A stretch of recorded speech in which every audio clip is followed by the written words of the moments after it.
যারা যারা সাহারি করবেন আপনারা সকলে উঠুন। এরপরে গজল জুড়ে দিছে ত্রিভুবনের প্রিয় মুহাম্মদ। রাত 2টার থেকে আপনি করতে গজল নামালেন? এইটা এই ইসলাম আপনাকে কে দিয়েছে? আপনি অনেক মানুষের অধিকার খর্ব করতেছেন। আপনি জানেন না মাইক যদি বাজে একটা লোক নামাজে দাঁড়ায় সূরা কেরাত পর্যন্ত উল্টা পাল্টা হয়ে যায়, ঠিক কি না?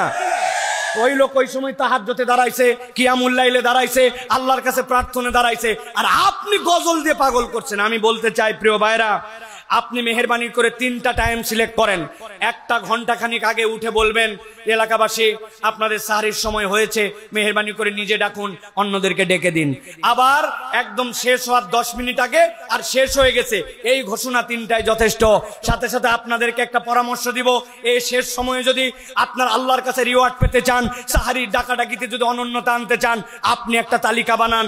আমি আজকে 15 জন মানুষের কাছে কল দিব শেষ রাত্রে।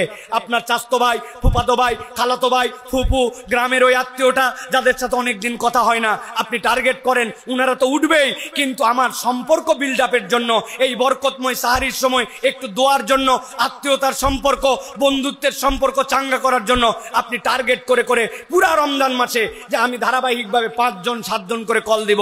রমজানে কিছু না হলেও যার সাথে কোনোদিন কথা হয় না, মন কালাকালি, অনেকদিন কথা হয় না, শেষ রাতে ফোন দিছেন, চাচা উঠছেন? উঠছি রে বাপ।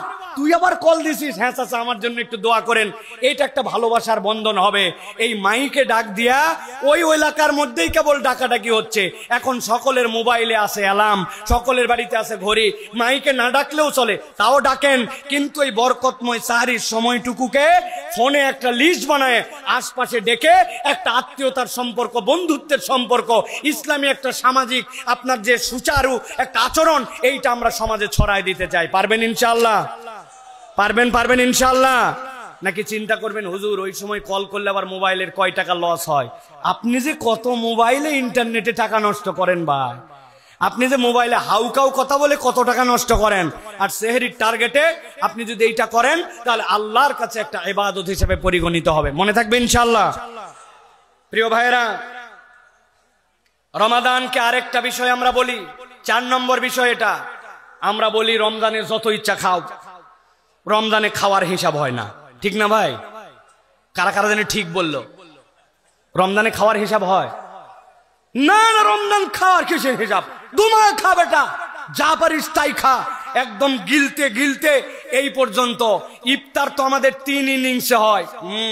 প্রথম ইনিংস নামাজের আগে, দ্বিতীয় ইনিংস নামাজের পরে, মাগরিবের নামাজটা কোন রকম পড়ে যায়, ফাইনাল ইনিংস এশার পরে, আসার পরে আরেকবার। আছে না ভাই? বাপ রে বাপ, 20টা আইটেম আপনি খাবেন কেমনে? সামনে এতগুলা ফল, ওই জন্য একবার খাইয়ে গেছে, পরের বার মুড়ি মাখা খাইছে, শেষে আবার একটু হালিম দিয়া একটু হালকা একটু কাচ্চি খাইছে। 3 বার ইফতার করি আমরা, ঠিক না ভাই? ভালো করে জেনে রাখেন প্রিয় ভাইয়েরা, রমাদান মূলত খাওয়ার মাস নয়, খাওয়ার মাস নয়। রমাদান হচ্ছে শাহরুল মুআসাত, রমাদান হচ্ছে মানবতার মাস, রমাদান হচ্ছে ভ্রাতৃত্ব প্রতিষ্ঠার মাস, রমাদান মূলত খাওয়ানোর মাস। সুবহানাল্লাহ বলেন। নবী করিম সাল্লাল্লাহু আলাইহি সাল্লাম বলছেন, তুমি দরিদ্রকে খাওয়াও, তুমি রোজাদারকে খাওয়াও। নবীজি বলছেন, মান ফাত্তারা সাইমান কানা লাহু মিসলু আজরিহি গায়রা আন্নাহু লা ইয়ানকুসু মিন আজরিস সাইমি শাইআন। কোন একটা ব্যক্তি যদি কোন রোজাদারকে খাওয়ায়, আল্লাহ নবী বলছেন সারা দিন সিয়াম পালন করে সে যা সওয়াব পায়, ও ইফতার করায়া সারা দিনের সওয়াব পায়, রোজাদারের সওয়াব কমানো হয় না। সুবহানাল্লাহ। আপনি চিন্তা করছেন হুজুর আমি কি দিয়ে রোজাদারকে ইফতার করাবো?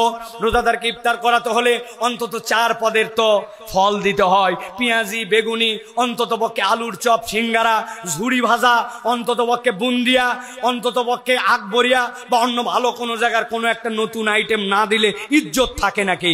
সাহাবায়ে কেরাম এইটা বোঝেন নাই। সাহাবায়ে কেরামকে নবীজি যখন বলেছেন তোমরা ইফতার করাও, তারা তখন ইফতার করার প্রতিযোগিতায় লেগে গেছেন। একজনের কাছে আছে একটা খেজুর, ওই ব্যক্তি অর্ধেক করেছে খেজুর, একটা খেজুর আপনি আমার পক্ষ থেকে খান। আপনি খান, আপনার কিচ্ছু নাই, বোতল থেকে পানি ঢেলে তার গ্লাসে ঢেলে দিয়েছেন, নিয়ত করেছেন আল্লাহ আমার দেওয়ার মতো কিছু নাই, এইটুকু যদি দেন, ওই লোক সারাদিন রোজা রেখে যে সওয়াব, আপনি ইফতার করলে আল্লাহ ওই সওয়াব দিবেন। সুবহানাল্লাহ।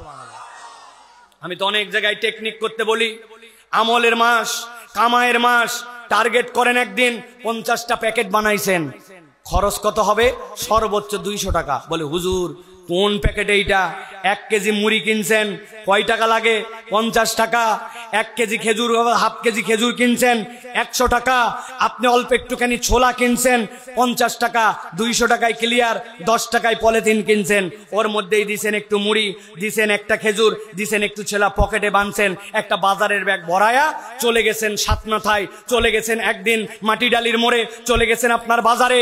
যেই লোকগুলা বাসে করে যাচ্ছে ইফতার করতে হয়তো পারতেছে না, আল্লাহ আমাকে যা সামর্থ্য দিছো আল্লাহ আমি আজকে তাদের জন্য এই যে ভাই আপনার ইফতার, এই যে ভাই আপনার ইফতার, আপনি একদিন এরকম করে করবেন, রব্বুল আলামিন দেখবে আমার বান্দা, আমার নবী বলেছে রমাদান খাওয়ানোর মাস, রমাদান খাওয়ার মাস নয়, সে সাধ্যের মধ্যে চেষ্টা করেছে। আল্লাহ আপনাকে আমাকে মুত্তাকি কেবল বানাবেন না, রব্বুল আলামিন আপনাকে আমাকে এই রোজাদারদের সম পরিমাণ সওয়াব আমলনামায় দিয়ে দিবেন। সুবহানাল্লাহ। মা বোনের আগে ইফতার পাঠাতো, এবারই সেবারই অনন্য কালচার ছিল। এখন এমন হয়েছে মুখ দেখা দেখি হয় না, এইগুলাকে ঝামেলা মনে করে আগে যা ছিল তাই মানুষ পাঠাতো, ঠিক কিনা? অতএব প্রিয় ভাইরা, রমাদানে আমরা অপর ভাইকে আমরা খাওয়াবো। অনেক কর্মজীবী মানুষ আছে, অনেক রিক্সাওয়ালা আছে, অনেক বিভিন্ন ধরনের বাসের যাত্রী আছে, আপনি যেভাবে সওয়াব কামাই করতে পারেন। প্রিয় ভাইরা, আরবে দেখেছি, শুধু আরবে না অনেক পৃথিবীর দেশে আল্লাহ রাব্বুল আলামিন নিয়ে গেছেন, সব জায়গায় দেখছি মুসলমানরা ইফতার করানোটাকে বিশাল আনন্দের মনে করে। সাহারি ইফতার করানোর জন্য দস্তরখান বিছায়, মসজিদে নববীতে হাত ধরে টেনে নিয়ে আসে, আমার ইফতারিতে একটু শরীক হন, না শরীক হলে মনে কষ্ট পায়। ইফতার করানো আল্লাহর দেওয়া রমজান মাসের শ্রেষ্ঠতম নিয়ামত। কিছু না হলেও একটা বুদ্ধি দিয়ে দেই, প্রত্যেক দিন 30টা খেজুর নিয়ে পকেটের মধ্যে মোবাইলে ভরে রাখবেন, পকেটের মধ্যে ভরে রেখে সুন্দর করে মসজিদে গেছেন আসরের নামাজের পরে সুন্দর করে 10 জনের কাছে, ভাই আমার পক্ষ থেকে এই খেজুরটুকু ইফতার, আল্লাহ রাব্বুল আলামিন এইটুকুকেও আপনার জন্য কবুল করবেন। অতএব আমরা ইফতার করানোর জন্য সচেষ্ট হব। রাজি আছি তো ভাই? রাজি আছি তো ইনশাআল্লাহ? আল্লাহ কবুল করুক প্রিয় ভাইরা।